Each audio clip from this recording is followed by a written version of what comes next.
Eu fui nascido, criado e formado no Brasil. Foi no Brasil também onde eu aprendi inglês.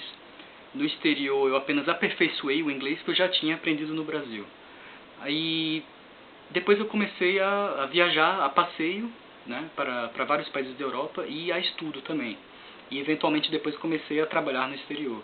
Eu estudei e trabalhei na Inglaterra, depois tive a oportunidade de trabalhar na África do Sul, na cidade de Johannesburgo, e hoje eu moro na China há mais de 8 anos. Aqui na China eu já estudei em universidade e já trabalhei também em empresas diferentes. E hoje eu vejo que a realidade do inglês aqui no exterior ela é um pouco diferente daquilo que eu imaginava quando eu morava aí no Brasil. Quando eu era adolescente no Brasil, muitas pessoas me recomendavam estudar inglês, mas elas não diziam por quê. E hoje eu vejo o porquê exatamente dessa importância toda do inglês. Nas empresas que eu trabalhei aqui, foram empresas multinacionais, onde o inglês ele se tornou o idioma oficial da empresa, porque os meus colegas de trabalho eram alemães, italianos, russos, americanos, eram pessoas de várias nacionalidades diferentes, e inclusive tinham poucos brasileiros. Então, o único idioma que a gente tinha para se comunicar era o inglês, não tinha como a gente aprender o idioma de cada uma daquelas pessoas para poder se comunicar no idioma delas. Então a gente tinha que falar inglês. Então toda a comunicação na empresa, todos os e-mails que a gente recebia, que a gente enviava, todas as reuniões, todas as entrevistas, tudo era em inglês. Quando a gente recebia um e-mail para contratar uma pessoa, por exemplo, primeiro a gente via o currículo, né, e lia o e-mail que a pessoa mandava, e dali a gente percebia se aquela pessoa realmente sabia falar inglês ou não. E daí eventualmente a gente marcava uma entrevista, e se a pessoa tinha as qualificações e a experiência adequada, a gente contratava a pessoa. Então acontece às vezes de a gente encontrar gente que não fala inglês direito. Não é uma coisa tão comum, pelo menos na minha experiência não foi uma coisa tão comum, pelo menos em ambiente de trabalho, porque simplesmente é uma pessoa que não fala inglês direito nem chega a ser contratada.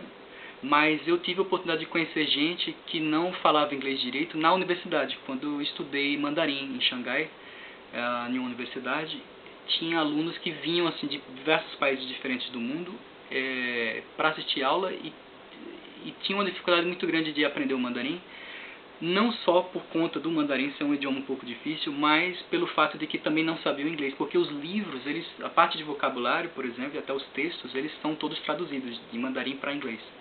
Então já se espera que a pessoa que vem para a China estudar mandarim, ela já saiba falar inglês primeiro. As aulas, durante os 2 primeiros semestres na faculdade, elas são aulas de mandarim, mas elas são explicadas em inglês pelas professoras. E quem não sabe falar inglês tem que ter um esforço dobrado para poder aprender o idioma, porque acaba tendo que aprender as duas coisas ao mesmo tempo, o inglês e o mandarim. Eu conheci pessoas que não conseguiram acompanhar o curso, e conheci pessoas que conseguiram aprender mandarim, que passaram anos aqui na China, aprenderam bem mandarim, mas o esforço teve que ser o dobro, né? Foi muito difícil para eles. Outra realidade também que eu vejo aqui no exterior é que essas pessoas que não sabem se comunicar direito em inglês, que não sabem ler, não sabem escrever, elas são consideradas como analfabetas. Então não existe outra palavra, realmente é a pura realidade.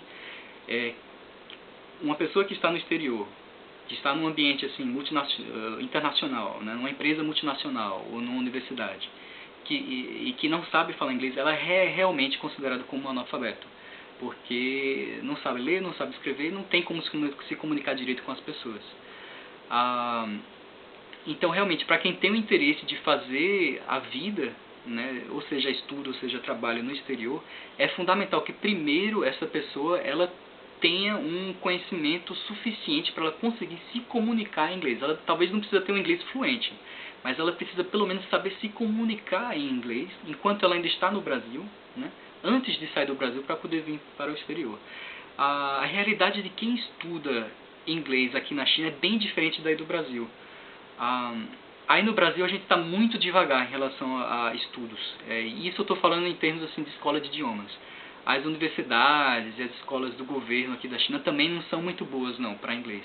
Mas as escolas particulares de idiomas, elas oferecem muito mais aulas para os alunos E os alunos também se dedicam muito mais aqui na China do que no Brasil. Aqui as pessoas realmente estudam, elas assistem várias horas de aula por semana, elas estudam várias horas assim, por semana, né?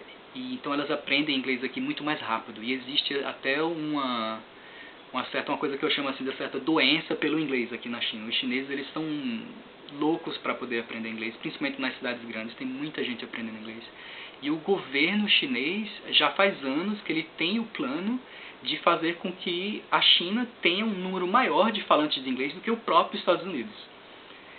Então essa é a realidade do inglês no exterior. Então se você tem vontade de sair do Brasil para morar em qualquer país do mundo, seja qual for ele, o inglês é, na verdade, o primeiro passo a tomar.